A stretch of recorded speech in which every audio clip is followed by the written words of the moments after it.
Now we discuss about the characteristics of ionic compounds.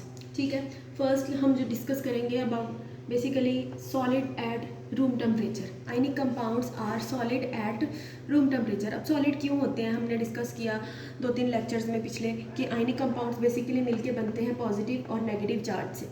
ठीक है, हमने डिस्कस किया कि पॉजिटिव और नेगेटिव बेसिकली अल्टरनेट चार्जेस हैं, ऑपोजिट चार्जेस हैं।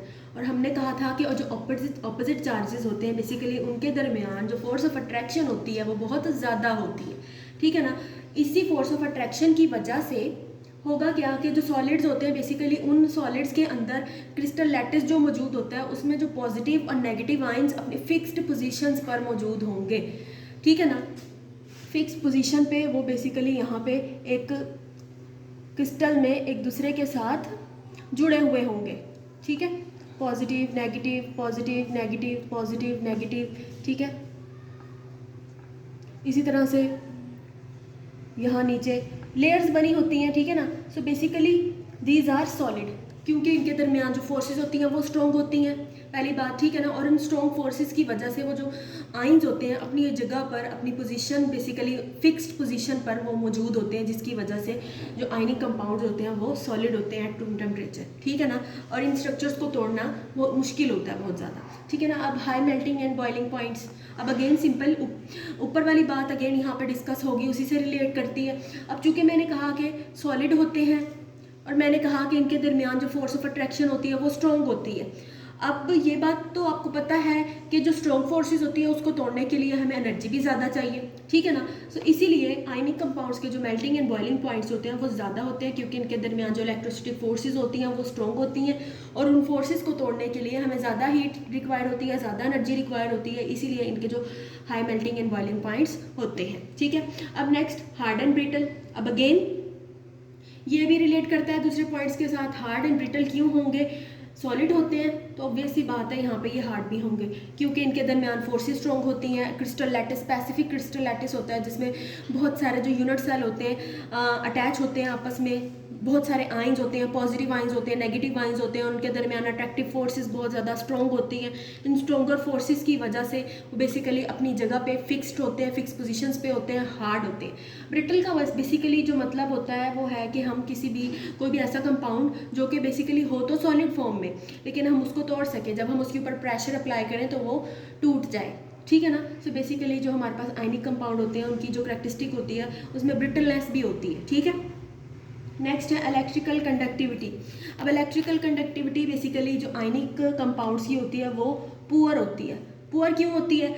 अगेन अपना मैं पॉइंट रिपीट करूंगी। मैंने कहा कि हमारे पास जो पॉजिटिव और नेगेटिव आयंस अपनी किसी भी क्रिस्टल लैटिस में आयनिक स्ट्रक्चर के अंदर अपनी जगह पे फिक्स मौजूद होते हैं, फिक्स पोजीशंस पे मौजूद होते हैं, वहाँ से मूव नहीं करते। लेकिन इलेक्ट्रिकल कंडक्टिविटी के लिए हमें क्या चाहिए होता है? हमें तो फ्री मूवमेंट ऑफ आयंस चाहिए होती है। ठीक है ना, लेकिन जो हमारे पास आयनिक कंपाउंड्स होते हैं सॉलिड फॉर्म में मौजूद होते हैं, हार्ड होते हैं, ब्रिटल होते हैं, उनके अंदर जो आयंस होते हैं अपनी फिक्स पोजीशन पे मौजूद होते हैं, वो तो मूव कर ही नहीं रहे होते। So basically these are the poor electrical conductors. ठीक है ना, इलेक्ट्रिसिटी को कंडक्टर नहीं कर सकते। एक सूरत है जिसमें हमारे पास जो आयनिक कंपाउंड्स हैं वो इलेक्ट्रिसिटी को कंडक्ट कर सकते हैं जब हम इनका सोल्यूशन बनाएं किसी भी मोल्टन फॉर्म में या फिर सोल्यूशन की फॉर्म में। ये जो है बेसिकली जब अपने आयंस में कन्वर्ट हो जाएंगे जो कि फ्रीली मूव कर सकते हैं। हम वाटर है, वाटर के अंदर हम कोई भी यहाँ पे आयनिक कंपाउंड डालते हैं तो उसके अंदर पॉजिटिव आयंस और नेगेटिव आयंस अलग अलग हो जाते हैं। ठीक है ना, सो जो बेसिकली सोल्यूशन होगा वो जो है सोल्यूशन फॉर्म होगी वो कंडक्ट कर सकती है electricity, as it is solid form of ionic compound can not conduct electricity. ठीक है, नेक्स्ट हम बात करेंगे सॉलिबिलिटी की। अब सॉलिबिलिटी में बेसिकली आयनिक कंपाउंड्स की जो सॉलिबिलिटी होती है वो सिर्फ पोलर कंपाउंड्स में ही होती है। पोलर कंपाउंड जस्ट लाइक मैं वाटर है, वाटर मैंने लिया, उसके अंदर मैंने सोडियम क्लोराइड को डिसॉल्व कर दिया तो वो अपने आयंस में कन्वर्ट हो जाएगा Na+Cl नेगेटिव। इसी तरह से बहुत सारे जो आयंस सोडियम और क्लोरीन के वाटर के अंदर मौजूद होंगे। ठीक है ना, सो बेसिकली जो आयनिक कंपाउंड्स होते हैं डिसॉल्व हो सकते हैं पोलर जो है सॉल्वेंट्स के अंदर, पोलर कंपाउंड्स के अंदर। जो भी हमारे पास पोलर सॉल्वेंट होगा उसके अंदर आयनिक कंपाउंड इजीली डिसॉल्व हो सकते हैं, नॉन पोलर के अंदर डिसॉल्व नहीं हो सकते। ठीक है ना, और जब भी हमारे पास जो आयनिक कंपाउंड है किसी भी पोलर सॉल्वेंट के अंदर डिसॉल्व होगा अपने आयंस में कन्वर्ट हो जाएगा और उसके अंदर जो आयंस होंगे वो इजीली मूवेबल होंगे और इसी फॉर्म में जो हमारे पास ये जो सोल्यूशन है वो इलेक्ट्रिसिटी को भी कंडक्ट कर सकता है। ठीक है, नेक्स्ट हम बात करेंगे क्रिस्टलाइन स्टेट की। ठीक है, अब क्रिस्टलाइन बेसिकली ये जो हमारे पास आयनिक कंपाउंड्स होते हैं क्रिस्टल के फॉर्म में मौजूद होते हैं, क्रिस्टल लैटिस के फॉर्म में मौजूद होते हैं। एक ह्यूज जायंट स्ट्रक्चर होता है हमारे पास किसी भी क्रिस्टल का। हमने NaCl के स्ट्रक्चर की बात की थी। ठीक है, तो NaCl का स्ट्रक्चर भी बहुत सारे यूनिट सेल से मिलके बना था। ठीक है ना, तो ह्यूज स्ट्रक्चर होता है क्रिस्टल्स का, बहुत सारे यूनिट सेल उस स्ट्रक्चर के अंदर जो है अटैच होते हैं। ठीक है, अब बेसिकली जो हमारे पास जो है आयनिक कंपाउंड है वो आइसोमॉर्फिज्म का फिनोमेना भी शो करते हैं।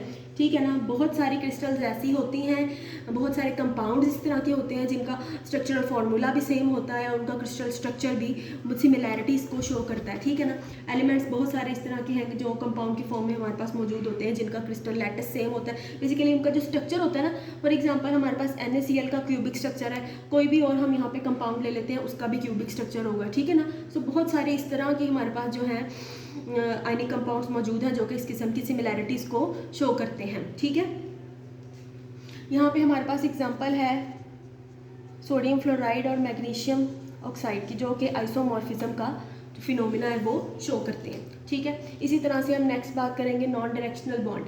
अब नॉन डायरेक्शनल बॉन्ड का क्या मतलब है कि अगेन मैं यहाँ पे ऊपर ये डायग्राम बनी हुई है, इसी को ही लेके चलती हूँ।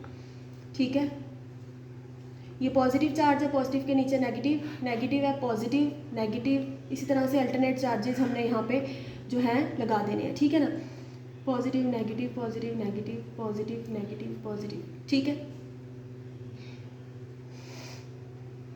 अब होगा क्या, मैं अब यहाँ पे सेंटर में एक पॉइंट ले लेती हूँ।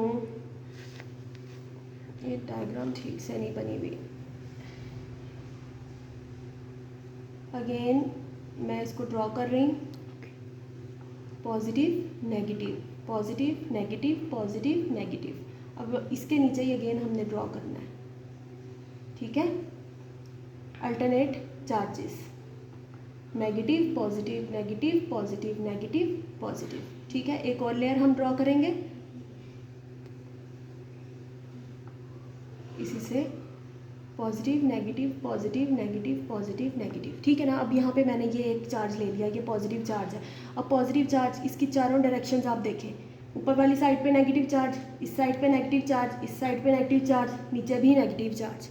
अब इसके दोनों जो हमारे पास जो साइड्स हैं, चारों साइड्स हैं, उसमें हमारे पास ऑपोजिट जो है आयंस मौजूद हैं। अब इसी तरह अगर मैं आपको कोवलेंट बॉन्ड की एक एग्जांपल कंपैरिजन में बता दूं, हमारे पास हाइड्रोजन की एग्जांपल है, ये H है, एक ये इलेक्ट्रॉन इसका, ये H है इसका, ये इलेक्ट्रॉन सिंगल बॉन्ड बन गया बाय द म्यूचुअल शेयरिंग।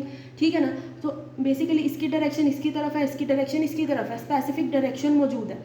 लेकिन आयनिक कंपाउंड के केस में यहाँ पे भी पॉजिटिव नेगेटिव की अट्रैक्शन है, यहाँ पे भी पॉजिटिव नेगेटिव की अट्रैक्शन है, यहाँ पे भी पॉजिटिव नेगेटिव की अट्रैक्शन है और नीचे भी पॉजिटिव नेगेटिव की अट्रैक्शन मौजूद है।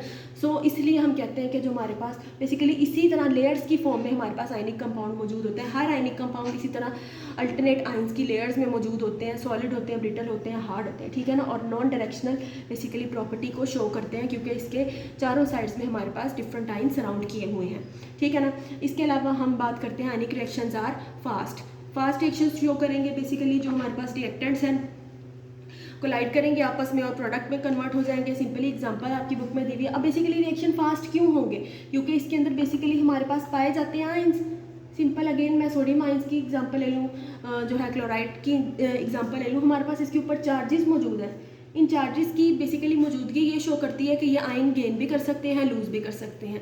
बेसिकली इस तरह से इस फॉर्म में जो हमारे पास जो चार्जेस मौजूद होते हैं, आयंस मौजूद होते हैं, उनके जो रिएक्शंस होते हैं वो फास्ट ही होते हैं।